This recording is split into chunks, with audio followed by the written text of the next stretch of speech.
kabang-kaba na ako noon pa lang. Pag-admit pa lang sa kanya, talagang kinakabahan ako kasi parang sabi ko, parang hindi ko kayang makita na operahan yung anak ko. At saka yung ganun nga na nakita ko po sa kanya na naka-oxygen at yung parang lantang gulay. Kasi parang sabi ko, bakit ganyan ang nangyari? Sabi ko.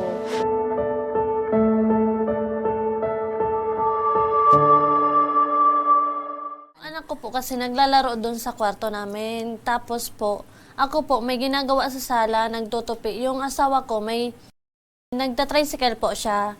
Tapos po, na ano na lang po siya, sumigaw na, "Mama, tulong." Tapos nakita ko po siya, nahigaan niya na yung kamay niya, yung braso. Last October po, namaga po siya. Yung parang hindi niya na nagagalaw po. Sabi niya, masakit daw pag